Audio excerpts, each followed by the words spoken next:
guys, welcome back to the Iron Rookie Project. This is me on the bike, Dave, and on the right hand side you got Coach Ken from fasttrysports.com. Check him out. What we've got going on today on this blog is a video of a progressive bike power test. What is a progressive bike power test? Essentially, we are going to be measuring my power output against my heart rate. And the goal is, as you train on your bike, is to eventually get stronger and stronger and stronger at the same heart rates. So in other words, I want to have more and more power output at the same heart rate. If my heart rate's 150 and my power is at 230 now, I want to eventually at that same 150 get higher and higher power output, so 250, 270, 290, so on and so forth. That is the goal as you train on a bike. Hopefully this is something that you and your coaches can do. If they're not familiar with how to do this, have them email us and we can walk them through, but we're going to show you guys how it's done now. For all you coaches, this is a great opportunity for you guys to work with athletes and have really good measurements in which you can see how they're progressing along in their training.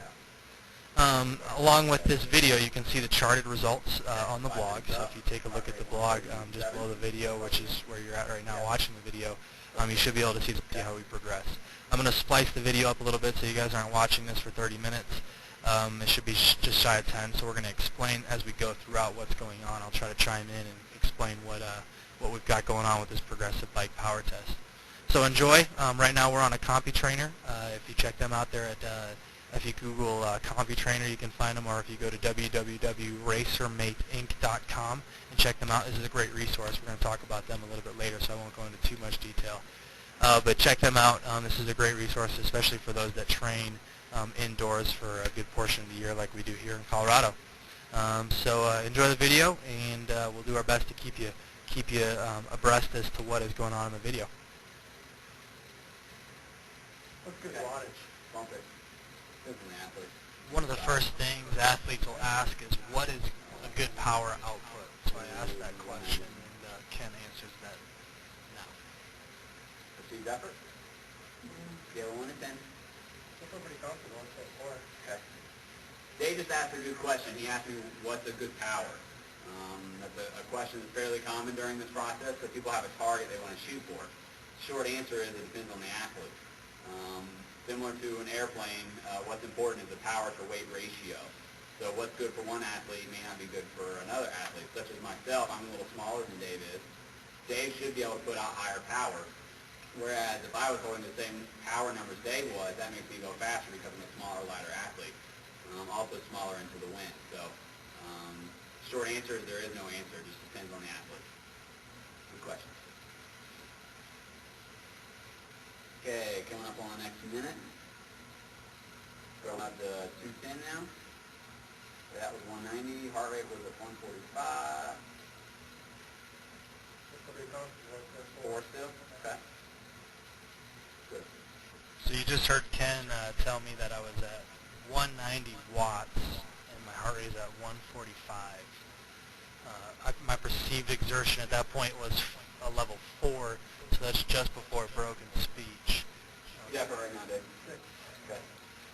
Ken just had exertion level, and right now I set a 6.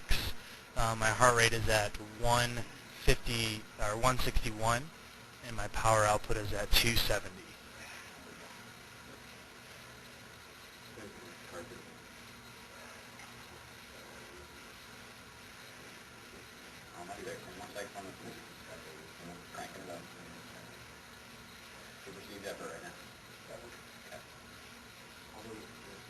Ken just asked me my perceived exertion level, and I said a 7. My heart rate right now is at 166, and power is at 310. I've also reached my breathing threshold, which is where I'm breathing real heavy, and you can just hear it as if he's right next to you. So as we wrap things up, I'm going to kind of summarize things on the video and kind of get an idea of what a power test is. Stay on. Push. Push. 15 more seconds. Come on. Keep the pedal going. Keep the pedal going. Giving me his encouraging words. Dig. Dig. There we go. Kick it. Kick it. Come on. Come on. Nice. One more, or are you done? That's it. All right, good. Good work, Bubba. Good work.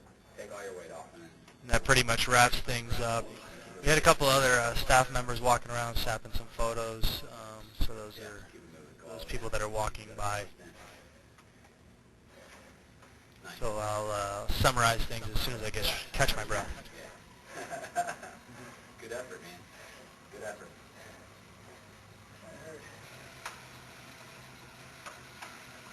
Snapping pictures of my butt. I can't get it very well. I got some good ones, though. Appreciate it. So a copy trainer, what is a copy trainer? A copy trainer is just like a trainer, however, does a whole heck of a lot of measurements. On the laptop here you see we have a USB plug-in that is simply transferring data from the bike in a stationary position into here. You can see there's a lot of metrics. Sorry. There you go. Yeah. Tired. On the screen, there's a little pop-up window there. You'll have to excuse the pop-up window, but you can see it a little bit better there. From my bike, I can change the load. So if you look at the bottom left, you see those numbers going up and down by 20s. That is me. This is Dave controlling his load level right here. Which is kind of cool. So you can see how your watts and your heart rate match up. Basically, the more watts that go up, the higher your heart rate should. So, some cool metrics that you can take a look at and see. The weight down in the bottom right-hand corner is not correct. I do not weigh 150 pounds. Not much more. You're what, 168 this morning?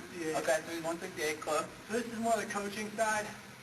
All you viewers, you can see some really cool stuff for if you're working with the coach.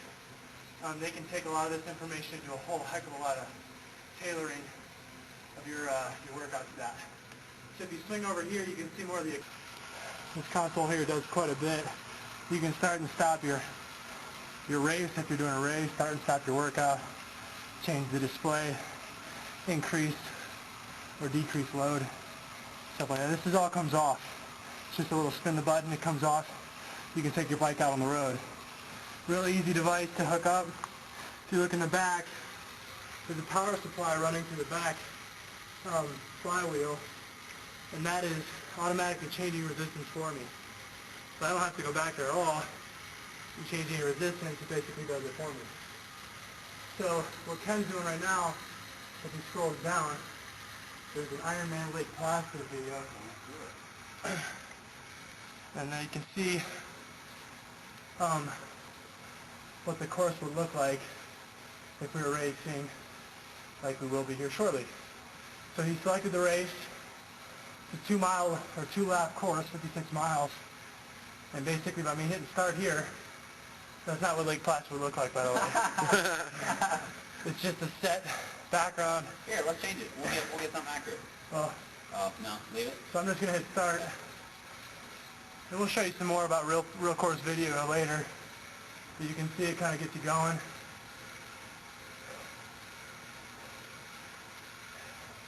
And for those that know the Lake Placid course, coming out of transition, you hit that parking lot and shoot out into the neighborhood at a real steep hill.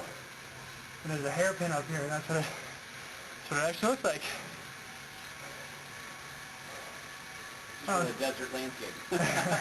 Lake Placid is far more pretty. So once again, we'll show you the real course videos from Copy Trainer later. So that's Copy Trainer. If you guys are interested in looking at their product, you can just Google Copy Trainer, or you can go to www.racermate.com.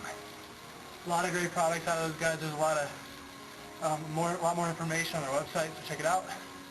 But you can't beat this as far as a training tool, especially if you live in the cold. We're gonna post your test results. Yeah, I'll show you what the results were from the power test that we just did, and we'll show you more from Copy Trainer later. Signing out. See ya.